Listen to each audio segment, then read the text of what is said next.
So we're just going to recap what we learnt. And so starting with holds, very slowly.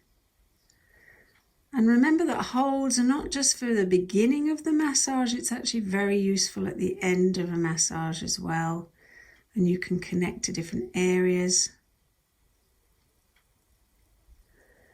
And Stuart already has some oil on his legs, so he's just going to go from the hold straight into effleurage, both hands in contact, using that lovely body use backwards and forwards so he doesn't hurt his back.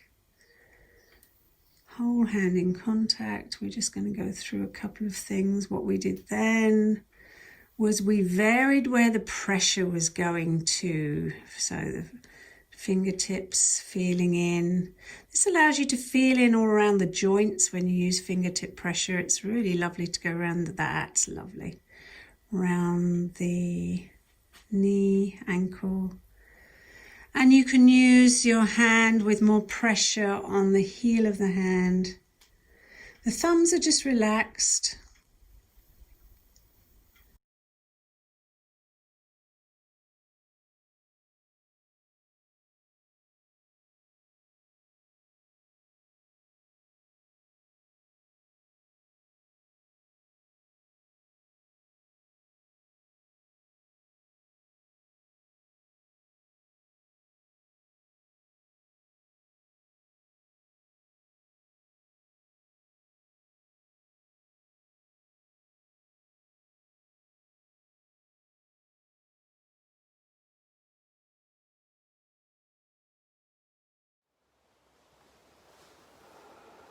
Moving into that ringing.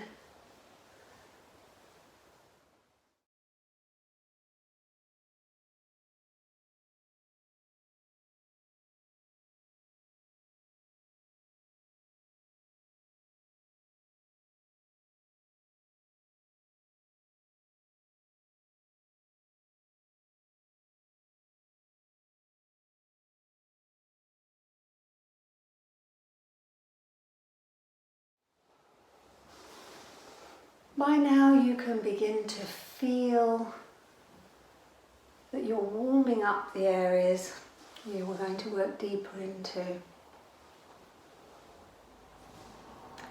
Your whole leg should feel very connected by now. Just check in with that. You missed areas. Do you need to go back?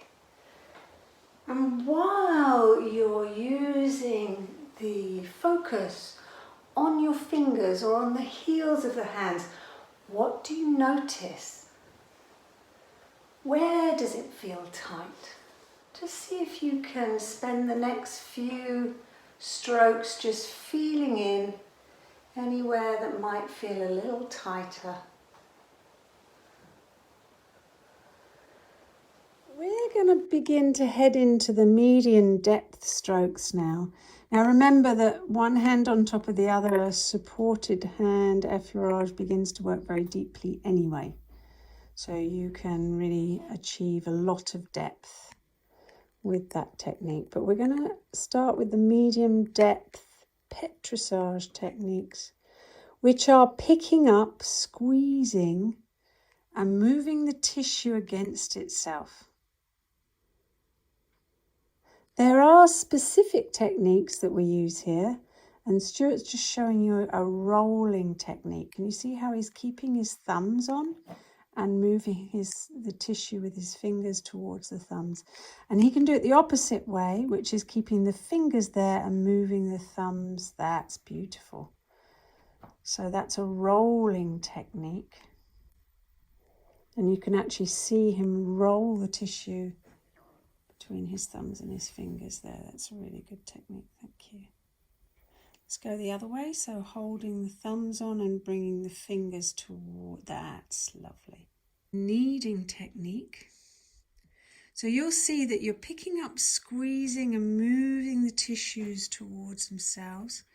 Keep those thumbs a little closer to the fingers, be very careful.